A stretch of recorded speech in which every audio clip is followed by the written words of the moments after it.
আসুন, আজ আপনাকে আমি একটা গল্প শোনাই। একবার এক চক্ষুহীন মানুষ মন্দিরে গেল ঈশ্বরের দর্শন করার জন্য। এবারে যখন ওখানে উপস্থিত লোকেরা জানতে পারল যে এই ব্যক্তি চক্ষুহীন, তখন কিছু লোক তাকে উপহাস করতে শুরু করে দিল। যে ব্যক্তি সম্পূর্ণরূপে দৃষ্টিহীন, সে কি করতে এসেছে এখানে? হয়তো সে ঈশ্বরের কাছে নালিশ করতে এসেছে যে কেন আপনি আমার দৃষ্টি কেড়ে নিলেন। কিন্তু এই সকল কথায় সেই চক্ষুহীন ব্যক্তি নিজেকে নিরাশ হতে দিল না। সে হাসল আর শুধুমাত্র একটাই কথা বলল সে, মানলাম যে আমার ভাগ্য আমার থেকে আমার দৃষ্টি কেড়ে নিয়েছে, কিন্তু আমি অভাগা নই, কারণ আমার ঈশ্বর, উনি আমায় দেখতে পাচ্ছেন।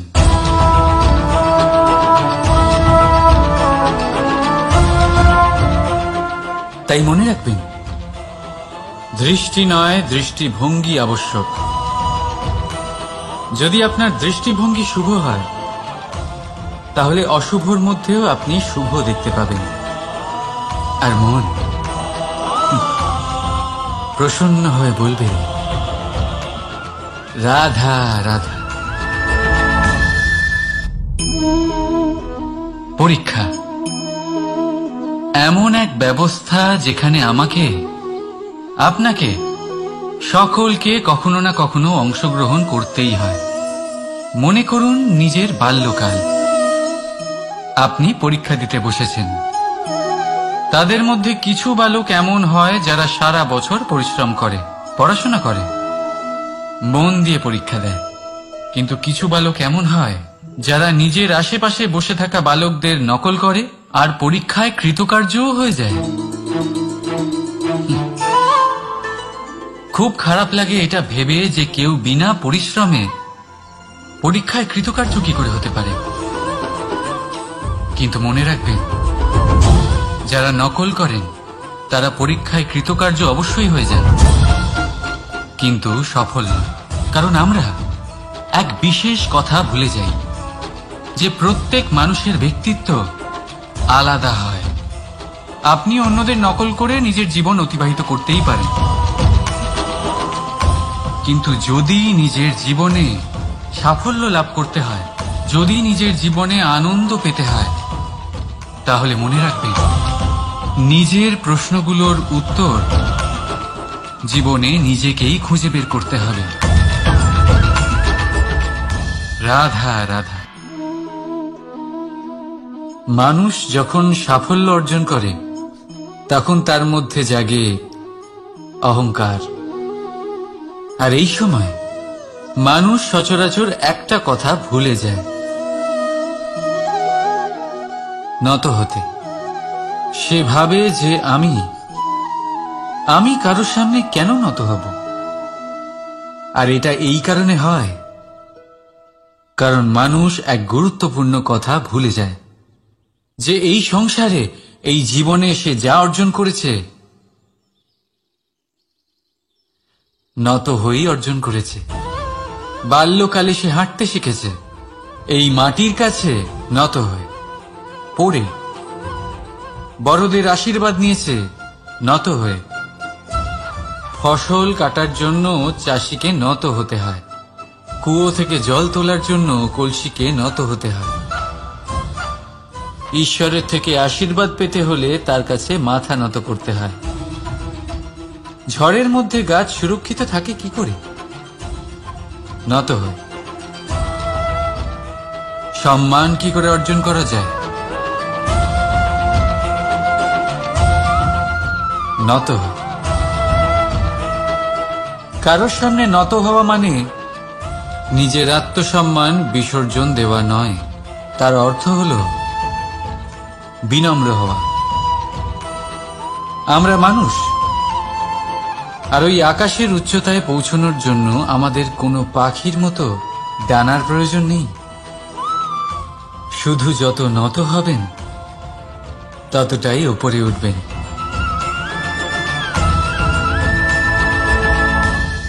রাধা রাধা, আপনি এই সংসারে এমন অনেক মানুষ চেনেন যারা অত্যন্ত স্বার্থপর, যারা শুধুমাত্র প্রয়োজন পড়লেই আপনার কথা মনে করে। তাছাড়া বহু বছর তাদের দেখাই পাওয়া যায় না, কিন্তু যখনই তাদের আপনার সাহায্যের প্রয়োজন পড়ে হাত জোর করে আপনার সামনে এসে উপস্থিত হয়। বড়ই রাগ হয় এদের ওপরে, মন ভারী হয়ে ওঠে। মন এই কথাই বলে যে এই ব্যক্তির সাহায্য করা উচিত নয়, কিন্তু আপনি এরকম কখনোই করবেন না। আপনি বলবেন, কেন বলছি আমি এই কথা? মনে রাখবেন, আলোর খোঁজ মানুষ শুধুমাত্র তখনই করে যখন অন্ধকার গভীরতর হয়। তাকে স্বার্থপর ভেবে নিজের মনকে বিচলিত করবেন না। নিজেকে আলো মনে করে আনন্দে থাকুন। ভাগ্যবান মনে করুন নিজেকে, যে কারোর বিপদের সময় তার আপনার কথা মনে পড়েছে, যে আপনি এই সংসারে কাউকে সাহায্য করার যোগ্যতা রাখেন। এই জীবনে কেউ স্বার্থপর বলে নিজের দৃষ্টিভঙ্গি কখনোই পাল্টাবেন না। শুধুই নজর রাখুন নিজের পরমার্থের ওপরে। মন প্রসন্ন হয়ে বলবে, রাধা রাধা।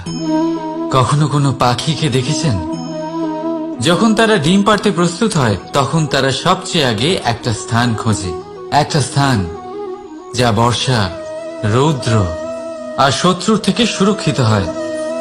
তারপর তারা বাসা তৈরি করে, তারপরেই ডিম পাড়ে।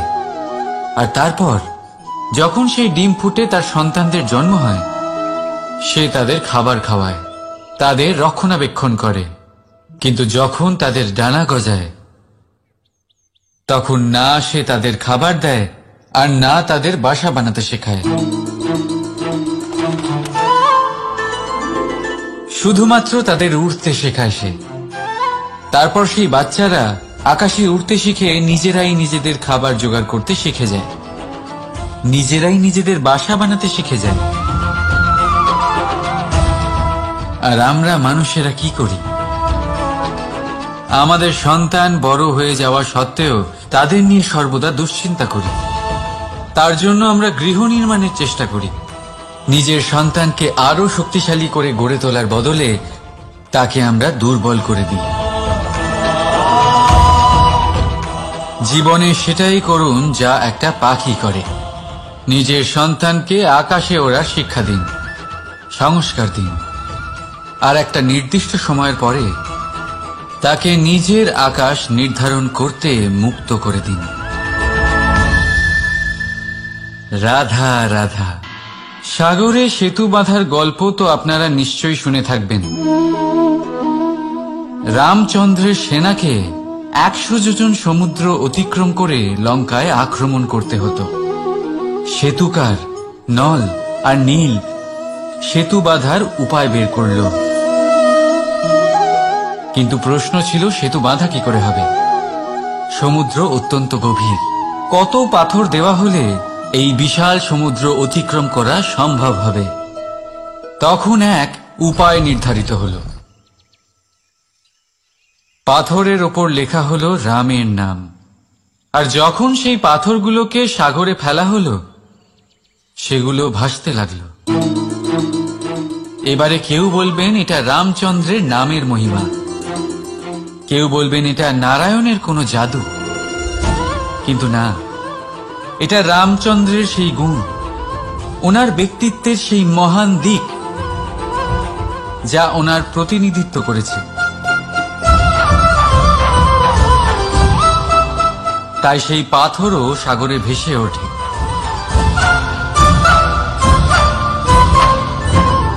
ঠিক সেইভাবেই যেখানে আমরা থাকি না, সেখানে আমাদের গুণ আমাদের প্রতিনিধিত্ব করে। আমাদের নামের শক্তি আমরা নিজেরাই তৈরি করি, আমাদের কর্ম দিয়ে, আমাদের গুণ দিয়ে। এবার সিদ্ধান্ত আপনার যে আপনার নামের সাহায্যে কেউ বিপদ থেকে উদ্ধার হবে, নাকি আপনার দুষ্কর্মের ফলে কেউ ডুবে যাবে? ভালো করে ভেবে দেখুন। রাধা রাধা।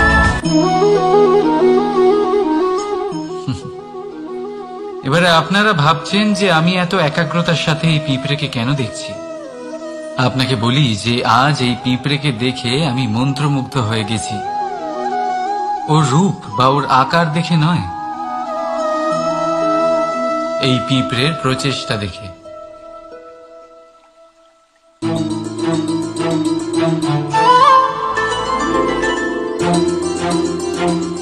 আপনি জানেন, অজস্র পরিশ্রমের পরেই পিঁপড়ে তার নিজের একটা ছোট বাড়ি বানাতে পারে, যা অন্য প্রাণীদের জন্য অত্যন্ত সহজ ব্যাপার।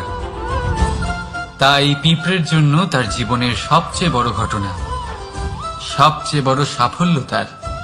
ভবিষ্যতে এই পিঁপড়ে থাকুক বা না থাকুক, তাদের বানানো বাড়ি বহু বছর অবধি টিকে থাকে। জীবনে সাফল্যের সাথেও ঠিক এমনটাই ঘটে। আপনি একদিনে সাফল্য লাভ করতে পারবেন না, কিন্তু যদি আপনি প্রতিদিন চেষ্টা করতে থাকেন, তবে একদিন আপনি অবশ্যই সাফল্য লাভ করবেন। মনে রাখবেন, ভাগ্যের দ্বার তাদের জন্য উন্মুক্ত হয় না যারা হার মেনে নেয়। ভাগ্য তার দ্বার তাদের জন্যই খোলে যারা বসে না থেকে প্রয়াস করে সেই দরজার কড়া নাড়াতে। তাই প্রয়াস করতে থাকুন। সাফল্য অবশ্যই একদিন না একদিন আপনার কাছে আসবেই। রাধা রাধা। এই তালাটা দেখতে পাচ্ছেন আপনি? এই তালাকে ভেঙেও খুলে দেওয়া যায়, আবার ভালোবেসেও খুলে দেওয়া যায়। অর্থাৎ এই তালাটা আপনি এই চাবির দ্বারাও খুলে দিতে পারেন, এই হাতুড়ি দিয়েও খুলে দিতে পারেন। কিন্তু এই খোলাতে তফাৎ আছে। যদি তালা খোলার জন্য আপনি সেটা ভেঙে ফেলেন, তাহলে তা পরের বার আর কাজে লাগবে না। কিন্তু যদি এটা আপনি চাবির দ্বারা খোলেন, তাহলে তা চিরকাল কাজে লাগবে। আমাদের জীবনে সম্পর্কগুলো কিছুটা এরকমই হয়। আমাদের জীবনের আনন্দরূপী ধন রক্ষা করে এই সম্পর্ক, কিন্তু ভালোবেসে। যদি ক্রোধের দ্বারা এই সম্পর্ক রক্ষা করা হয়, তাহলে পরে তা কোনো কাজে আসে না। তাই সম্পর্ক সবসময় প্রেমের চাবি দিয়ে খুলুন, কারণ প্রতিবার নতুন তালা আপনি ব্যবহার করতেই পারেন, নতুন সম্পর্ক গড়তে পারবেন না। রাধা রাধা। জীবন কি? এই জীবন আমরা জন্ম নিই, বড় হয়ে উঠি, আমাদের মা বাবা আমাদের পালন করেন, তারপর তাদের অর্থ দিয়ে আমাদের বাল্যকাল কাটে। আমরা আরো বড় হই, বিবাহ বন্ধনে আবদ্ধ হই, আমাদেরও সন্তান হয়, আমরা তাদের পালন করি, তারপর আমরা বৃদ্ধ হই, আর একদিন এই সংসার ছেড়ে আমরা সকলে চলে যাই। এটাই কি জীবন? আপনার মনে এই প্রশ্ন হয়তো অনেকবার জেগেছে, তাই না? এবার একটু জলের যাত্রাপথ লক্ষ্য করুন। সাগর থেকে বাষ্প হয়ে ওঠে এই জল, মেঘ হয়ে ঝরে পড়ে সে, তারপর নদী হয়ে আবার সাগরে মিলিয়ে যায়। কিন্তু কখনো এই প্রশ্ন করে না যে তার জীবন কি, তার উদ্দেশ্য কি। প্রতিটা মুহূর্ত বাঁচে সে, আর অন্যদের যতখানি সম্ভব সাহায্য করে। যখন সাগরে থাকে, তখন অসংখ্য জীবকে জীবন দান করে। যখন সাগর থেকে বাষ্প হয়ে মেঘ হয়ে যায়, তখন চাষিদের মনে এই আশা জাগায় যে ফসল আবার ফলবে। যখন বর্ষা হয়ে ঝরে পড়ে, তখন এই শুকনো তৃষ্ণার্ত ধরিত্রীর তৃষ্ণা মেটায়। আর যখন নদীতে থাকে, তখন তার পাড়ে নানান গাছপালার জন্ম দেয়। কিন্তু ভাবুন, জল কি কখনো এটা ভাবে যে তার জীবন কি বা তার জীবনের উদ্দেশ্যটাই বা কি? না, সে শুধু নিজের ধর্ম পালন করে যায় আর যতটা সম্ভব সবাইকে আনন্দ প্রদান করতে থাকে। সেই জন্যই জীবনে কখনো এই প্রশ্ন করবেন না যে এই জীবন কি, এই জীবনের উদ্দেশ্য কি। শুধু এই জীবন বাঁচুন আর যতটা সম্ভব সবাইকে আনন্দ প্রদান করুন।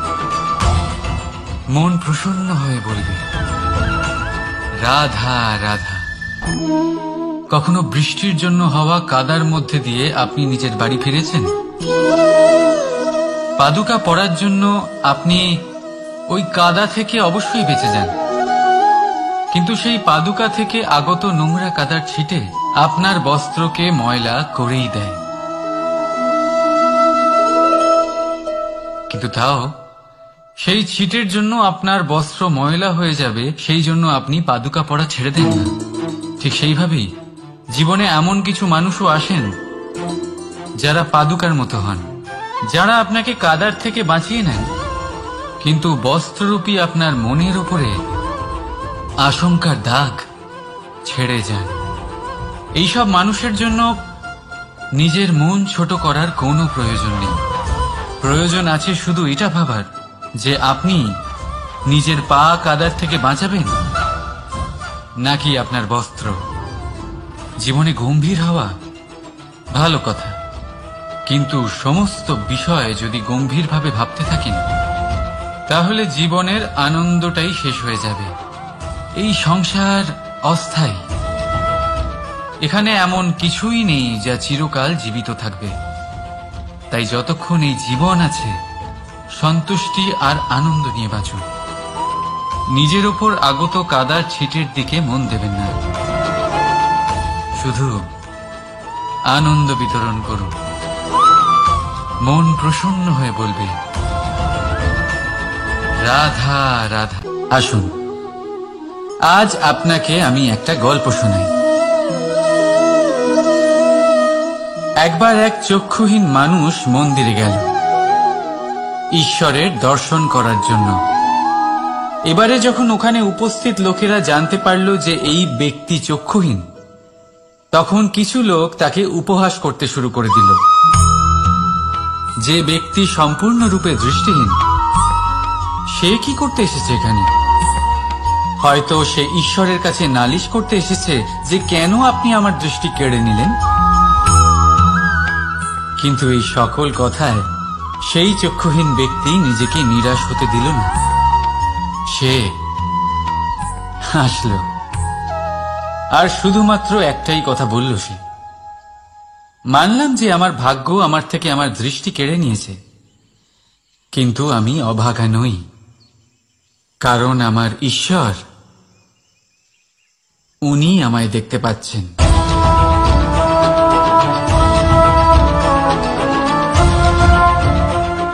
তাই মনে রাখবেন, দৃষ্টি নয় দৃষ্টিভঙ্গি আবশ্যক। যদি আপনার দৃষ্টিভঙ্গি শুভ হয় তাহলে অশুভর মধ্যেও আপনি শুভ দেখতে পাবেন। আর মন প্রসন্ন হয়ে বলবে রাধা রাধা। পরীক্ষা এমন এক ব্যবস্থা যেখানে আমাকে, আপনাকে, সকলকে কখনো না কখনো অংশগ্রহণ করতেই হয়। মনে করুন নিজের বাল্যকাল। আপনি পরীক্ষা দিতে বসেছেন।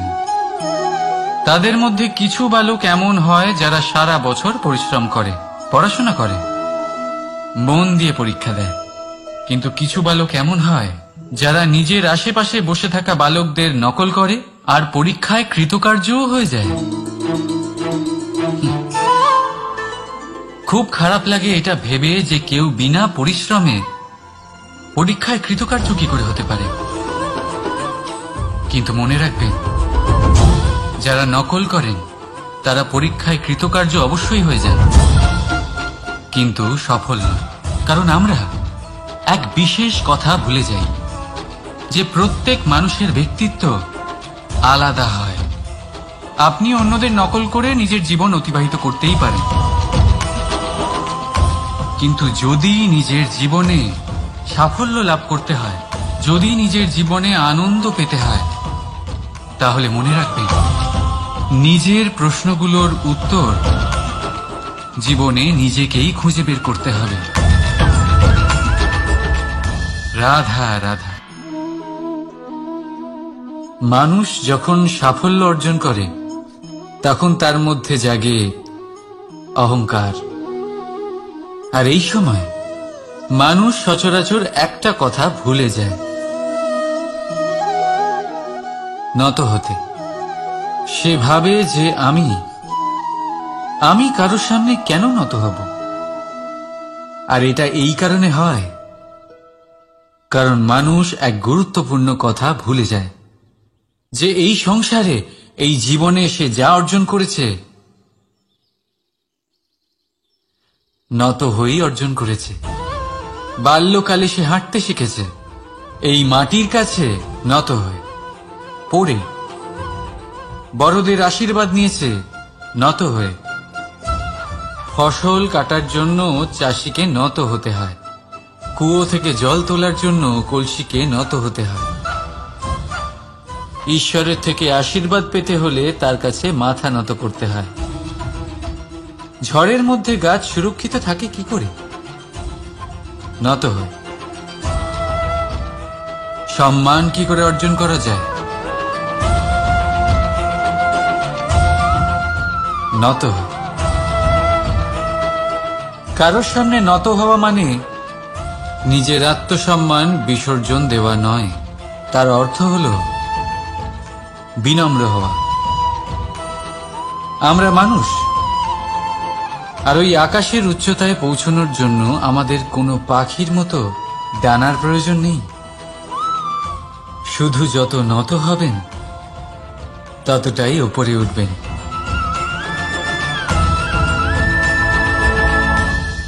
রাধা রাধা। আপনি এই সংসারে এমন অনেক মানুষ চেনেন যারা অত্যন্ত স্বার্থপর, যারা শুধুমাত্র প্রয়োজন পড়লেই আপনার কথা মনে করে। তাছাড়া বহু বছর তাদের দেখাই পাওয়া যায় না, কিন্তু যখনই তাদের আপনার সাহায্যের প্রয়োজন পড়ে হাত জোর করে আপনার সামনে এসে উপস্থিত হয়। বড়ই রাগ হয় এদের ওপরে, মন ভারী হয়ে ওঠে। মন এই কথাই বলে যে এই ব্যক্তির সাহায্য করা উচিত নয়, কিন্তু আপনি এরকম কখনোই করবেন না। আপনি বলবেন, কেন বলছি আমি এই কথা? মনে রাখবেন, আলোর খোঁজ মানুষ শুধুমাত্র তখনই করে যখন অন্ধকার গভীরতর হয়। তাকে স্বার্থপর ভেবে নিজের মনকে বিচলিত করবেন না। নিজেকে আলো মনে করে আনন্দে থাকুন। ভাগ্যবান মনে করুন নিজেকে, যে কারোর বিপদের সময় তার আপনার কথা মনে পড়েছে, যে আপনি এই সংসারে কাউকে সাহায্য করার যোগ্যতা রাখেন। এই জীবনে কেউ স্বার্থপর বলে নিজের দৃষ্টিভঙ্গি কখনোই পাল্টাবেন না। শুধুই নজর রাখুন নিজের পরমার্থের ওপরে। মন প্রসন্ন হয়ে বলবে, রাধা রাধা। কখনো কোনো পাখিকে দেখেছেন? যখন তারা ডিম পাড়তে প্রস্তুত হয় তখন তারা সবচেয়ে আগে একটা স্থান খোঁজে, একটা স্থান যা বর্ষা, রৌদ্র আর শত্রুর থেকে সুরক্ষিত হয়। তারপর তারা বাসা তৈরি করে, তারপরেই ডিম পাড়ে। আর তারপর যখন সেই ডিম ফুটে তার সন্তানদের জন্ম হয়, সে তাদের খাবার খাওয়ায়, তাদের রক্ষণাবেক্ষণ করে। কিন্তু যখন তাদের ডানা গজায় তখন না সে তাদের খাবার দেয় আর না তাদের বাসা বানাতে শেখায়। শুধুমাত্র তাদের উড়তে শেখায় সে।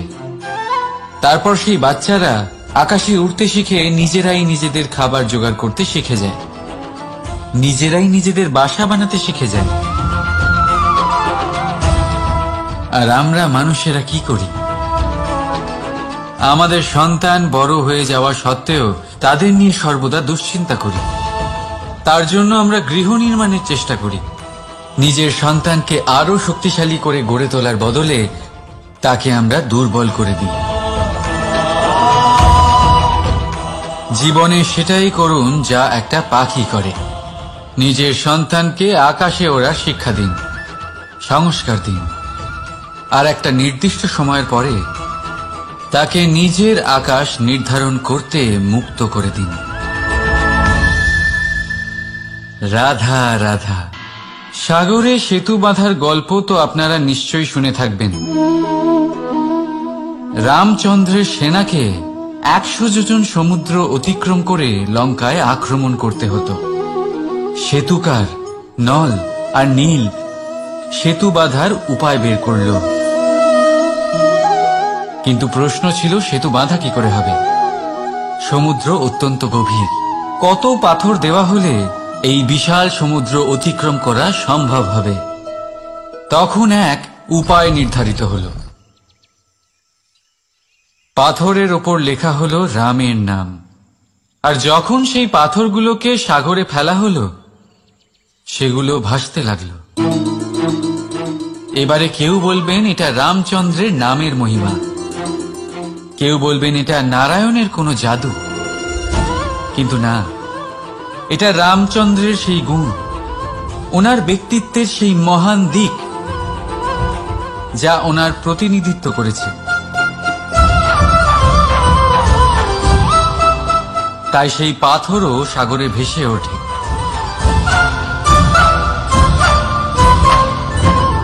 ঠিক সেইভাবেই যেখানে আমরা থাকি না সেখানে আমাদের গুণ আমাদের প্রতিনিধিত্ব করে। আমাদের নামের শক্তি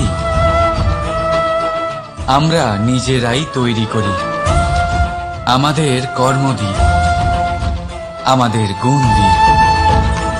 এবার সিদ্ধান্ত আপনার যে আপনার নামের সাহায্যে কেউ বিপদ থেকে উদ্ধার হবে, নাকি আপনার দুষ্কর্মের ফলে কেউ ডুবে যাবে। ভালো করে ভেবে দেখুন। রাধা রাধা। এবারে আপনারা ভাবছেন যে আমি এত একাগ্রতার সাথে এই পিঁপড়েকে কেন দেখছি। আপনাকে বলি যে আজ এই পিঁপড়েকে দেখে আমি মন্ত্রমুগ্ধ হয়ে গেছি।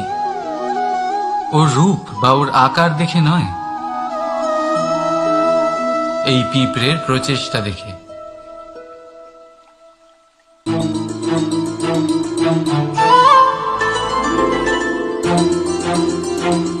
আপনি জানেন, অজস্র পরিশ্রমের পরেই পিঁপড়ে তার নিজের একটা ছোট বাড়ি বানাতে পারে, যা অন্য প্রাণীদের জন্য অত্যন্ত সহজ ব্যাপার।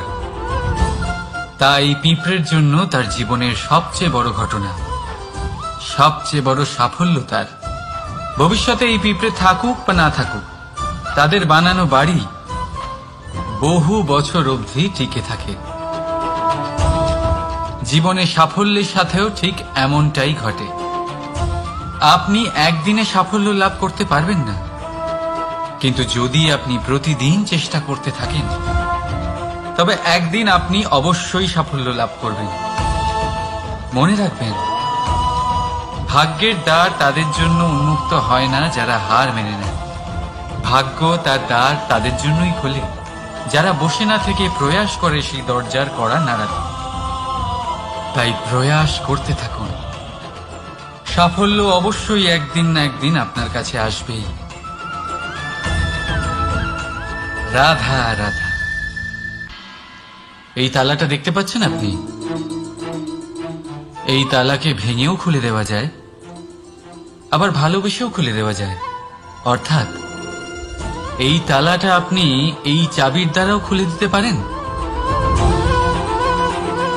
এই হাতুড়ি দিয়েও খুলে দিতে পারেন। কিন্তু এই খোলাতে তফাৎ আছে। যদি তালা খোলার জন্য আপনি সেটা ভেঙে ফেলেন, তাহলে তা পরের বার আর কাজে লাগবে না। কিন্তু যদি এটা আপনি চাবির দ্বারা খোলেন, তাহলে তা চিরকাল কাজে লাগবে। আমাদের জীবনে সম্পর্কগুলো কিছুটা এরকমই হয়। আমাদের জীবনের আনন্দরূপী ধন রক্ষা করে এই সম্পর্ক, কিন্তু ভালোবেসে। যদি ক্রোধের দ্বারা এই সম্পর্ক রক্ষা করা হয় তাহলে পরে তা কোনো কাজে আসে না। তাই সম্পর্ক সবসময় প্রেমের চাবি দিয়ে খুলুন, কারণ প্রতিবার নতুন তালা আপনি ব্যবহার করতেই পারেন, নতুন সম্পর্ক গড়তে পারবেন না। রাধা রাধা। জীবন কি? এই জীবন আমরা জন্ম নিই, বড় হয়ে উঠি, আমাদের মা বাবা আমাদের পালন করেন, তারপর তাদের অর্থ দিয়ে আমাদের বাল্যকাল কাটে, আমরা আরো বড় হই, বিবাহ বন্ধনে আবদ্ধ হই, আমাদেরও সন্তান হয়, আমরা তাদের পালন করি, তারপর আমরা বৃদ্ধ হই, আর একদিন এই সংসার ছেড়ে আমরা সকলে চলে যাই। এটাই কি জীবন? আপনার মনে এই প্রশ্ন হয়তো অনেকবার জেগেছে, তাই না? এবার একটু জলের যাত্রাপথ লক্ষ্য করুন। সাগর থেকে বাষ্প হয়ে ওঠে এই জল, মেঘ হয়ে ঝরে পড়ে সে, তারপর নদী হয়ে আবার সাগরে মিলিয়ে যায়। কিন্তু কখনো এই প্রশ্ন করে না যে তার জীবন কি, তার উদ্দেশ্য কি। প্রতিটা মুহূর্ত বাঁচে সে, আর অন্যদের যতখানি সম্ভব সাহায্য করে। যখন সাগরে থাকে তখন অসংখ্য জীবকে জীবন দান করে। যখন সাগর থেকে বাষ্প হয়ে মেঘ হয়ে যায় তখন চাষিদের মনে এই আশা জাগায় যে ফসল আবার ফলবে।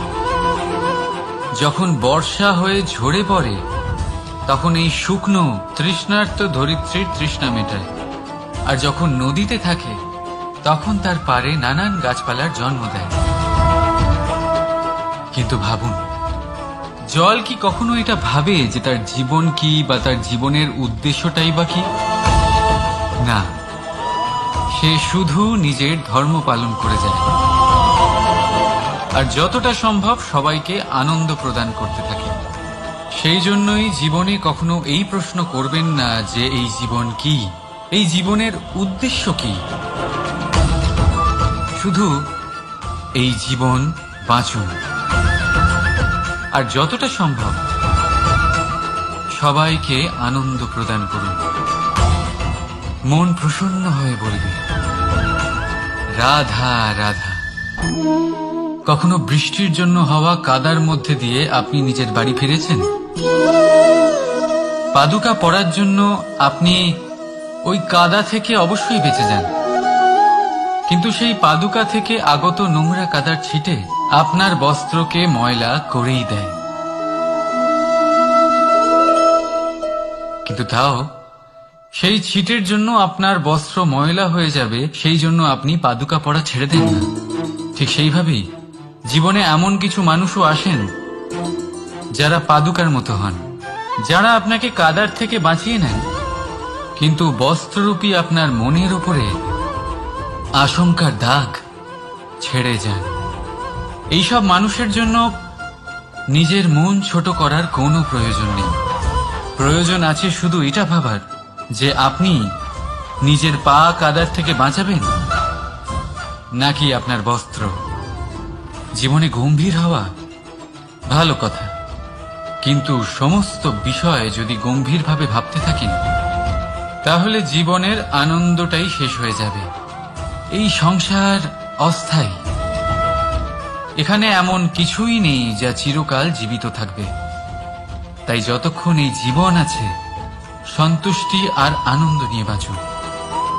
নিজের ওপর আগত কাদার ছিটের দিকে মন দেবেন না, শুধু আনন্দ বিতরণ করুন। মন প্রসন্ন হয়ে বলবে রাধা রাধা। আসুন, আজ আপনাকে আমি একটা গল্প শোনাই। একবার এক চক্ষুহীন মানুষ মন্দিরে গেল ঈশ্বরের দর্শন করার জন্য। এবারে যখন ওখানে উপস্থিত লোকেরা জানতে পারল যে এই ব্যক্তি চক্ষুহীন, তখন কিছু লোক তাকে উপহাস করতে শুরু করে দিল। যে ব্যক্তি সম্পূর্ণরূপে দৃষ্টিহীন, সে কি করতে এসেছে এখানে? হয়তো সে ঈশ্বরের কাছে নালিশ করতে এসেছে যে কেন আপনি আমার দৃষ্টি কেড়ে নিলেন।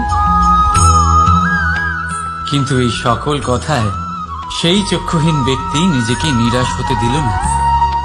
সে হাসল আর শুধুমাত্র একটাই কথা বলল সে, মানলাম যে আমার ভাগ্য আমার থেকে আমার দৃষ্টি কেড়ে নিয়েছে, কিন্তু আমি অভাগা নই, কারণ আমার ঈশ্বর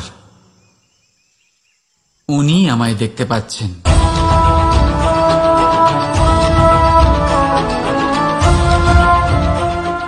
তাই মনে রাখবেন, দৃষ্টি নয় দৃষ্টিভঙ্গি আবশ্যক। যদি আপনার দৃষ্টিভঙ্গি শুভ হয় তাহলে অশুভর মধ্যেও আপনি শুভ দেখতে পাবেন। আর মন প্রসন্ন হয়ে বলবে, রাধা রাধা। পরীক্ষা এমন এক ব্যবস্থা যেখানে আমাকে, আপনাকে, সকলকে কখনো না কখনো অংশগ্রহণ করতেই হয়। মনে করুন নিজের বাল্যকাল। আপনি পরীক্ষা দিতে বসেছেন। তাদের মধ্যে কিছু বালক এমন হয় যারা সারা বছর পরিশ্রম করে, পড়াশোনা করে, মন দিয়ে পরীক্ষা দেয়। কিন্তু কিছু বালক এমন হয় যারা নিজের আশেপাশে বসে থাকা বালকদের নকল করে আর পরীক্ষায় কৃতকার্যও হয়ে যায়। খুব খারাপ লাগে এটা ভেবে যে কেউ বিনা পরিশ্রমে পরীক্ষায় কৃতকার্য কি করে হতে পারে। কিন্তু মনে রাখবেন, যারা নকল করেন তারা পরীক্ষায় কৃতকার্য অবশ্যই হয়ে যান, কিন্তু সফল নয়। কারণ আমরা এক বিশেষ কথা ভুলে যাই যে প্রত্যেক মানুষের ব্যক্তিত্ব আলাদা হয়। আপনি অন্যদের নকল করে নিজের জীবন অতিবাহিত করতেই পারেন, কিন্তু যদি নিজের জীবনে সাফল্য লাভ করতে হয়, যদি নিজের জীবনে আনন্দ পেতে হয়, তাহলে মনে রাখবেন, নিজের প্রশ্নগুলোর উত্তর জীবনে নিজেকেই খুঁজে বের করতে হবে। রাধা রাধা। মানুষ যখন সাফল্য অর্জন করে তখন তার মধ্যে জাগে অহংকার। আর এই সময় মানুষ সচরাচর একটা কথা ভুলে যায়, নত হতে। সে ভাবে যে আমি কারোর সামনে কেন নত হব। আর এটা এই কারণে হয় কারণ মানুষ এক গুরুত্বপূর্ণ কথা ভুলে যায়, যে এই সংসারে, এই জীবনে সে যা অর্জন করেছে নত হয়েই অর্জন করেছে। বাল্যকালে সে হাঁটতে শিখেছে এই মাটির কাছে নত হয়ে, পড়ে। বড়দের আশীর্বাদ নিয়েছে নত হয়ে। ফসল কাটার জন্য চাষিকে নত হতে হয়, কুয়ো থেকে জল তোলার জন্য কলসিকে নত হতে হয়। ঈশ্বরের থেকে আশীর্বাদ পেতে হলে তার কাছে মাথা নত করতে হয়। ঝড়ের মধ্যে গাছ সুরক্ষিত থাকে কি করে? নত হয়। সম্মান কি করে অর্জন করা যায়? নত হয়। কারোর সামনে নত হওয়া মানে নিজের আত্মসম্মান বিসর্জন দেওয়া নয়, তার অর্থ হল বিনম্র হওয়া। আমরা মানুষ, আর ওই আকাশের উচ্চতায় পৌঁছানোর জন্য আমাদের কোনো পাখির মতো ডানার প্রয়োজন নেই। শুধু যত নত হবেন ততটাই উপরে উঠবেন।